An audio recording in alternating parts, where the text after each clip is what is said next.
Muito bem, olha aqui, nós vamos falar de duas questões que são de natureza econômica e, ao mesmo tempo, de dois escândalos.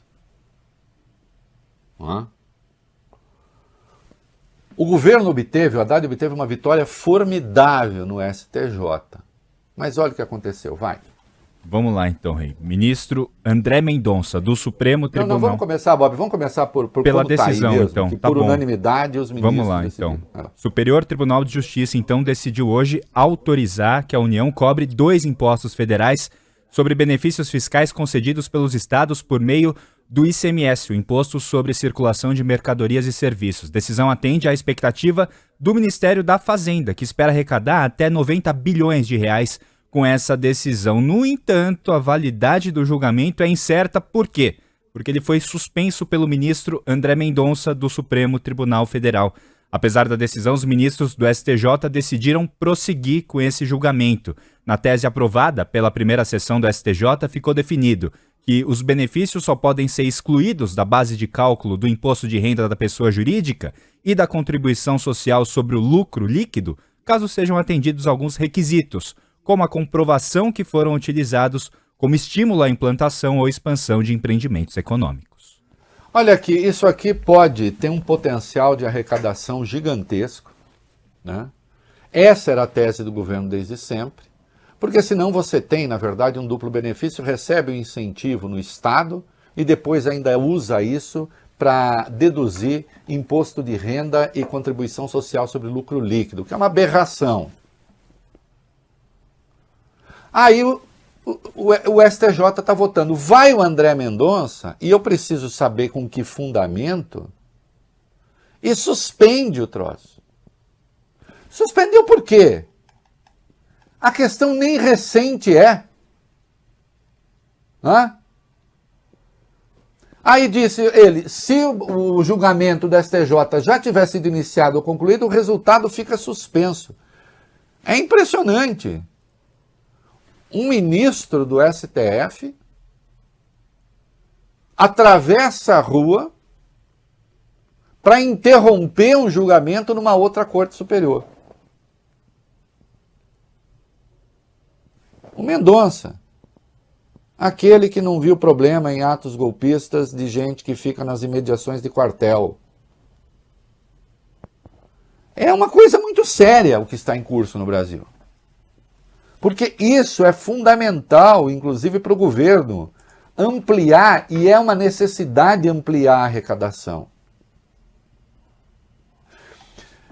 E olhem, ontem aconteceu um troço que deveria servir de reflexão também para a imprensa brasileira, que até editoriais contra o governo ganhou.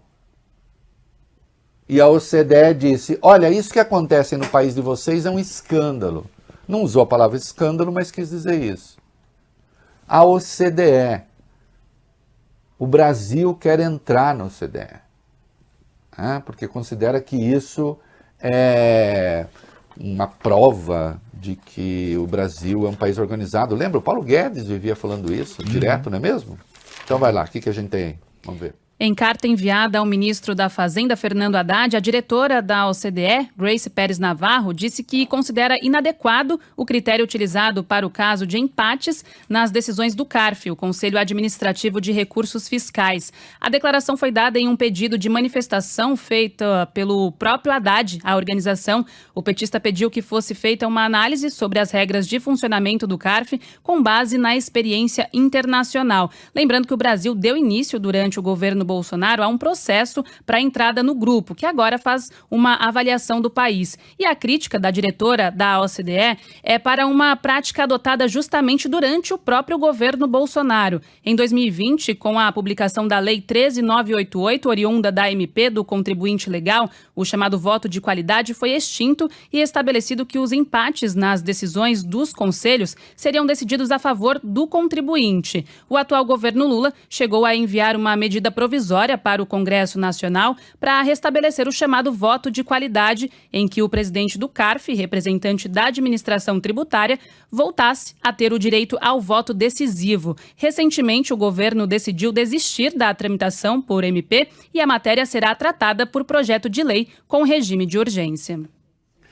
Olha, o negócio é o seguinte. Existe um conselho administrativo ligado ao Ministério da Fazenda para tratar de questões tributárias. O sujeito deve lá e tal, imposto não pagou, empresa, dívidas bilionárias. Tem 130 membros o CARF. Tá? 65 são auditores da Receita. E 65 são representantes de empresários, federações, confederações, etc. Até 2020, havendo empate, porque tem essa paridade, o governo desempatava. E era legítimo que desempatasse em favor da arrecadação. Em 2020, o Paulo Guedes, o homem dos mercados, disse, não, se tem empate, não tem voto de qualidade para o governo. Acabou. Tem uma outra graça. Se o governo perde a votação, ele não pode recorrer à justiça, Bob Furuia. Mas, se a empresa perde, pode. A Grace disse, isso é um absurdo. Isso não existe em lugar nenhum do mundo.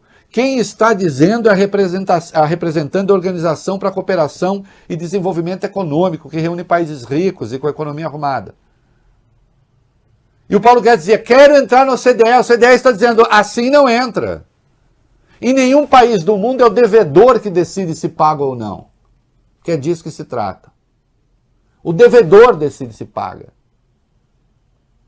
E ela emendou ainda, e onde quer que o devedor tenha assento, quem decide, você tem juízes profissionais para decidir.